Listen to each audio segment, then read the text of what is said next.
it can be minor because it was regarding non-compliance with procurement legislation. That can be minor. In 21-22, you got your auditors told you that they are giving you unqualified with findings on compliance, particularly regarding non-compliance with procurement legislation. So how is that a minor issue? CFO, how is that a minor issue? I'm hearing you, Chair. In the audit terminology, they look at what they call materiality. So they look at the impact. They also quantify. No. I'm still finishing, Chair. No. Yeah, I'm still finishing, Chair. Yeah. Don't want to teach us about material Chair, irregularities. I'm still finishing. No. That's not what I've asked you. You're finishing what? No, I'm still finishing my explanation. No, you're answering something I've not asked. No, Chair, I'm still You are telling me about material irregularities. Yes. And you want to tell us we don't know those things. The auditors, they issue the audit report according to the standards. What are the standards saying? To the audit standards. The What audit are they saying? They're saying they look at you having, wait. You having non-compliance with procurement legislation is minor issue. That's what you are saying to us. No, it's major, but it's not major to modify. Why are you saying it's on minor issues? No, Chair. It's non-compliance with legislation. Chair, I have been an auditor for many years. I have been an auditor for many years. So what? No, Chair. So what? Chair, they are looking at the impact on the audit opinion. Wait. How do you measure impact? No, Chair, I know there are two ways. Auditor for many years, how do you measure impact? There are two ways of measuring. Yes. You can look at the quantitative. Yes. And the qualitative. And then it does not have value, this quantitative. No, it has a value. So they quantify that. But non-compliance with procurement. The assets and the revenue of the entity. And then they conclude on that. Yes, CFO. We're not playing here. You must not forget you have taken oath in the morning or affirmation in the morning. In fact, with this attitude, we can even want to make an example out of you. You must not disrespect us. You want to tell us we don't. Chair, I'm talking. I think I'm not disrespecting. I'm talking. Okay, I'll give you the opportunity. You are going to give me an opportunity. I will listen to your comment. Hey, Chief. I will listen to your comment. Hey, Chief, we're not playing here. I'm listening to your comment. We're not playing here. Non-compliance with the procurement legislation, and you are saying it's minor. And this procurement legislation might mean you have given your people tenders. When I opened the meeting here, I told you your people were doing business with that institution, your employees. And you are telling us, no, that's mine, man. That's mine. If people are arrested in that institution, don't press our mic. Don't press our mic. You think these public funds are yours. You can just do as you please here. Non-compliance with the legislation on procurement. And you are telling us, no, that's minor. In fact, let's teach you what is minor and major. I've been an auditor for many years. You must not come here and disrespect us, please. That thing is not minor. In fact, AG, I saw your slide 51 there. I wish it was on. Because I wanted to comment even on it. The university did not adhere to relevant laws. No, it's minor, according to you. Some employees conducted business directly or indirectly with the university, at which he or she is employed that entitled or maybe entitled a conflict of interest with the university in contravention of Section 34(5)(a)(c) of the Higher Education Act. You've been an auditor for many years. You want to tell us this is minor? You want to tell us this just because there was no material irregularities? You want to tell us it's not minor? When the auditors themselves that you have appointed told you that your own employees are benefiting either direct or indirect here? They are doing business with your institution. Must not disrespect us. Honorable Maseko. Thank you, Chair. Chair, I think what is important, and maybe for the institution, is to understand that we have a responsibility. And CFO, it might be you have many years where you are working. I've been 10 years in Public Accounts Committee in the legislature in Western Cape, worked with AG for a very long time, and before that I had my private business also. I was there. So we've got our history. We come from somewhere. So the most important thing is listen to the question, answer the question, be direct to the question. Chairperson will direct you when he recognizes you. Let's stick to that, and then we don't have to deviate from what we are talking about. And that minor thing that you are talking about, we have learned that you will find some institutions that they cost that what you call minor. A tender will be for 2,000. They'll do the deviations, 500, 500, 500 until the 2 million. They'll use the money just to get the quotations and not take out the tender. And all the time, the CFOs will say the minors. So we are in cognizance of what is being identified as the minors. We do have a reason why we ask the questions, and we want to understand, because it's not you that does all those things sometimes, it's other people. So be mindful of our questions. Let's work together, and you took an affirmation to give us the information. It's for us also to hold the department accountable. So help us. Let it not be we are going to have this conversation talking about where do I come from. Okay, thank you very much. How much did this so-called minor cost us? How much did this employee do business? What was the quantum of this amount? Chair, I might not be able to give that straight away. I might have to go back No, to let's the leave records it. and Let's answer. leave it. Yeah. It's minor, but you don't know how much it is. No, I don't want to give like exact figures that I haven't verified, but I'll go back and then send. You don't an know how email. much it is. Yeah, at this point in time, yeah. I thought so. Honorable, let's switch over. Honorable Sihlenguban. Chair, if you can observe the complaints from Msezane that we balance. I think, Chair, somewhere, somehow, we need, in this country, we sometimes don't solve the root of the problem. We want to solve problems at the end. With the UFH, there is a root of the problem. Professor Butlong, you've done very well in exposing the high-profile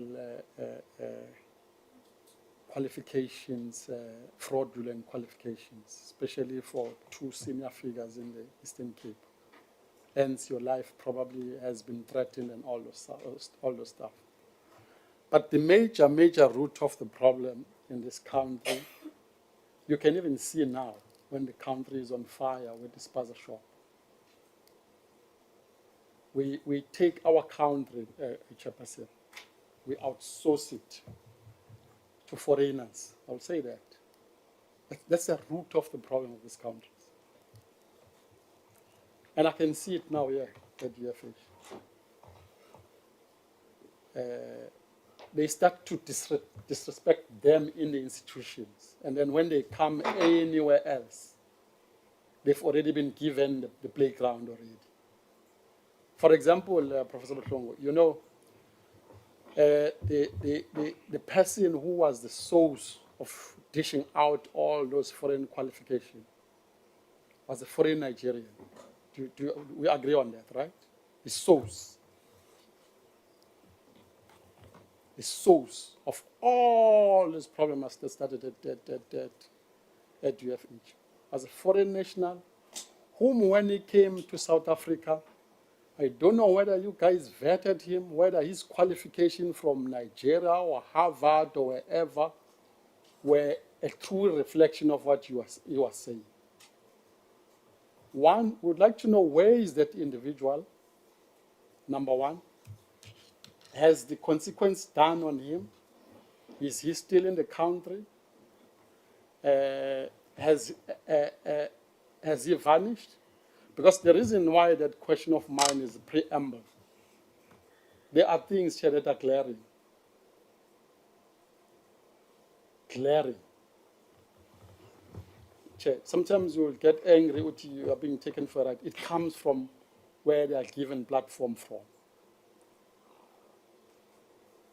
The country is at pain. Now our kids are being poisoned left, right, and center. Limpopo, Free State, KZN, everywhere, our kids are given poison. Because they are given platforms somewhere by our people. They don't verify these people. These people, they come and they occupy high position in the country. And they can say, I have got a degree from Harvard. We take them. We put them on critical positions. They run things. And then they tell us whatever they want to tell us. Professor, we need to verify when we hire people of foreign in this country. Verify qualifications. The SIU was authorized to investigate the awarding of degrees at 40 universities. The investigation period that they gave, which started from 1 January and no longer than 1 November 2012, and end with no longer 5 August 2022, but 4 October 2024, the awarding of degrees, including all kinds of degrees. Has any new cases or information emerged since? If so, how many and which areas? How many students were found to be irregularly awarded qualification as well? And within those stipulation of the years as well, is there any pinpointing out of, are there some people that we are trying to exclude in those periods that we start to put date? Because sometimes, you know, when we do these things, we're trying to protect some individual. Is there an element of that? Hence my background, Prof, that sometimes there's figures so in our country.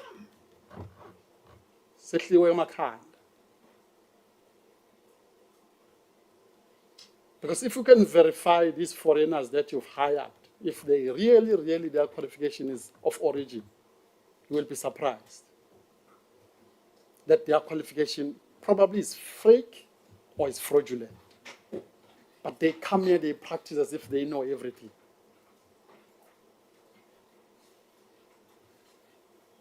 Those are my questions on qualifications, especially the foreign onboarding in the institutions. Remember, we're speaking UFH here, but this sickness is across the country.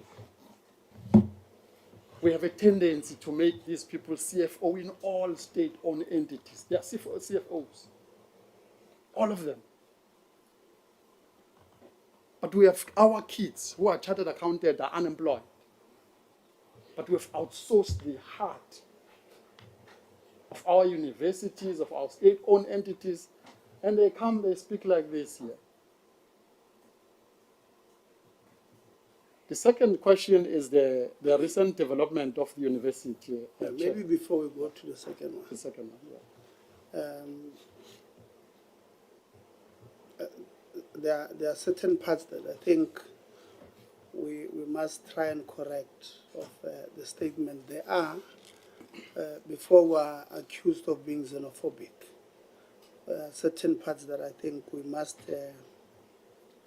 correct. Indeed, we do have foreign lecturers and researchers who have contributed immensely and positively to the country. So I don't want us to have a blanket approach in terms of having a certain, I mean, just recently,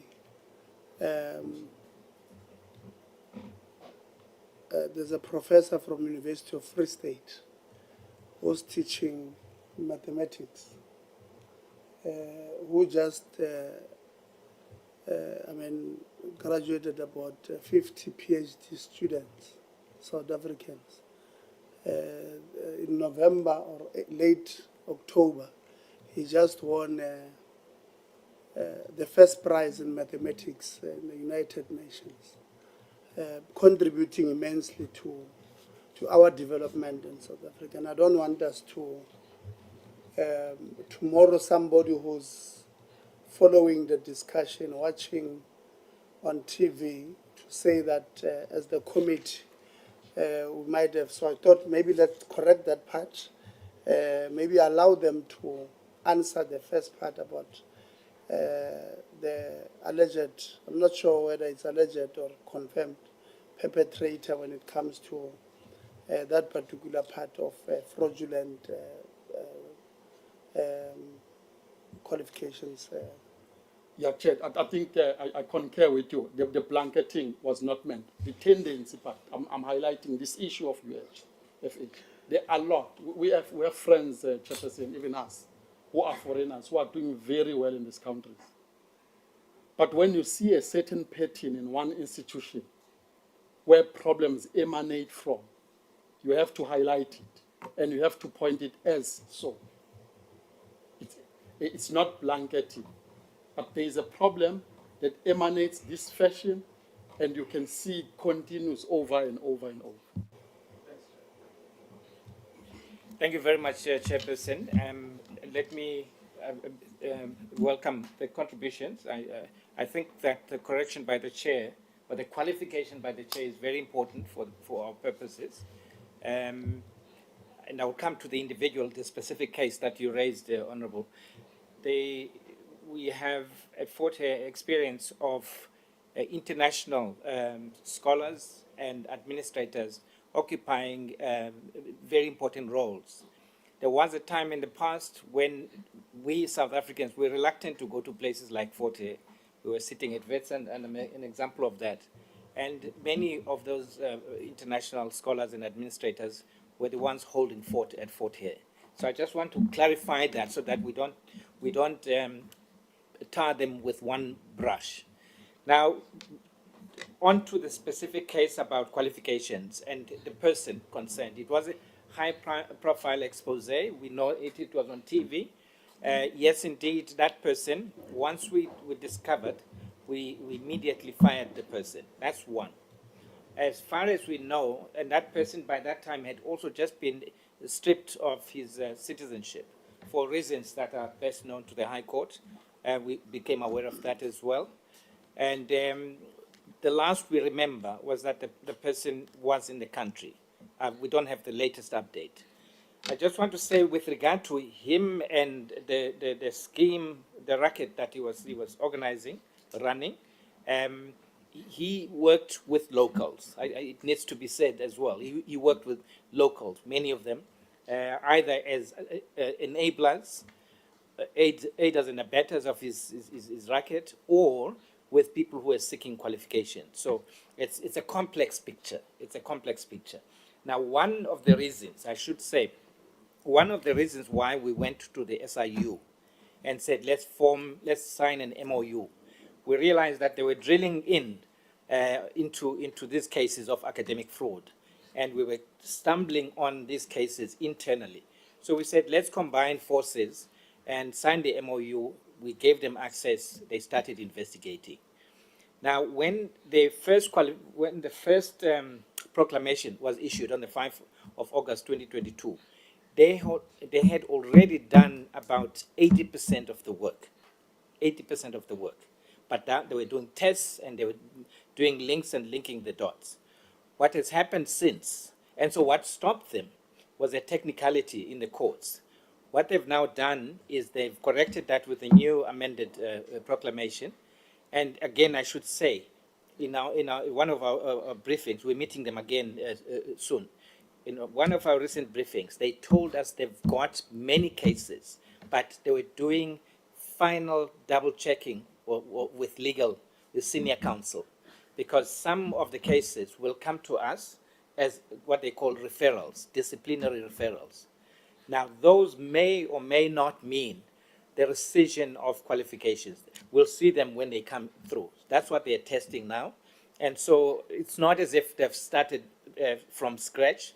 There may be cases that will arise that go back to 2004, as you indicate. And some of those may require additional work, but we are aware that they already have some information, some evidence about that as well, going back to 2004. So, Chair, just to conclude then on this one, it would seem that, therefore, in their investigation, they've traced this all the way back to 2004. And so it's one of those things that's delicate. We've been very careful in managing it internally, managing it externally, so that we don't harm the reputation, we don't harm the degrees. But it's one of those things, like heart surgery. You have to do you have to see some blood before you heal the patient, and that's where we are right now. Now, any new cases, from what we know, as I said, the SIU already has the information. All the information has been reported to them, and they'll take care of all the investigations. Now, the final thing I should say, the SIU does not report to us. It does not report to the minister. It reports directly to the president. And so we're not privy to the finer details of their findings, of their progress when it comes to cases. When they brief us, they give us overview kind of briefings.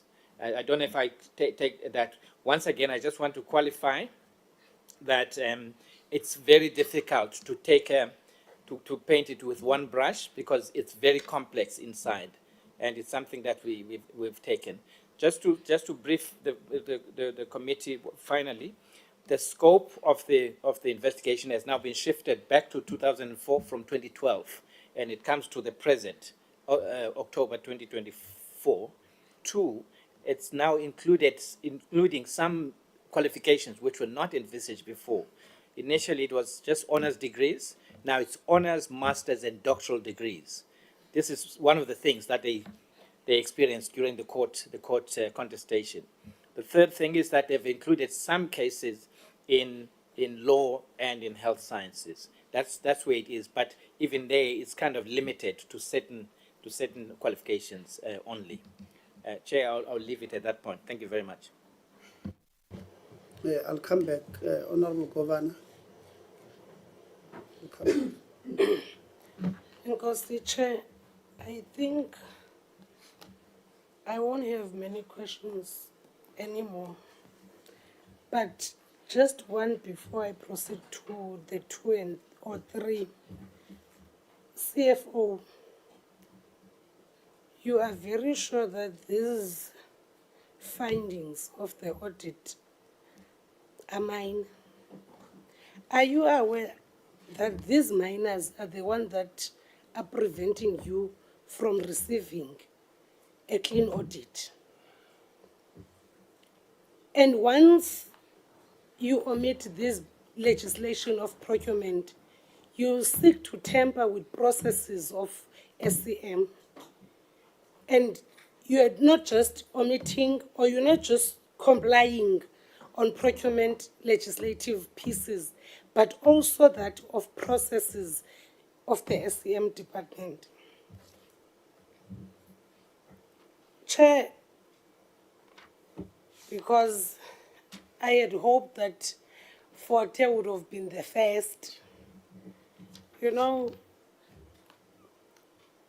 Professor Buhlunga, I'm still on sick leave, but when I heard that you're coming here, I just had to come. Now it's catching up with me physically. But really, I'm thinking of many things. I was very disappointed to listen to SRC, especially from Forte. You know, those who were elected by hands, at some point they seek to forget that the advocacy on behalf of their masses rather than on behalf of their interests. You know, once you are elected and you forget and you clap hands with these professors and deans, you have failed your regime. It's very clear. That one we can't dispute. But the tone of the professor when he responded on us on News 24, I think it's the very same tone that was used by the Limpopo VC. You know, I would have asked Chair that they first withdraw, because they have made us feel very less seated here to do oversight on all entities of government that are voted their budget by us. And then we are told that we are just Mickey Mouses who do not know what they are doing seated here.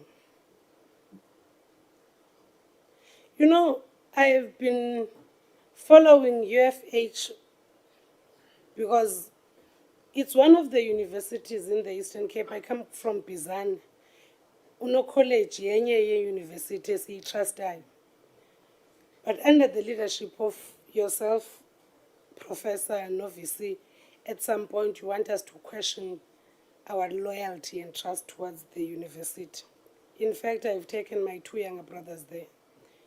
And today one of them is already working. But now I have a concern. Would I eager to take my kids Kwano College? I doubt, with the leadership that you portray in the room. Maybe something needs to be done by Department of Higher Education, because the trend and the norm that we are seeing is the same norm, and it says something is not being done thoroughly to oversight these universities. Understanding very well the autonomy you have, but something is not right. And that something must drastically change, because we will not sit in these meetings and discuss one issue and one tone and one disrespect tone that is portrayed to members of Parliament and Parliament itself.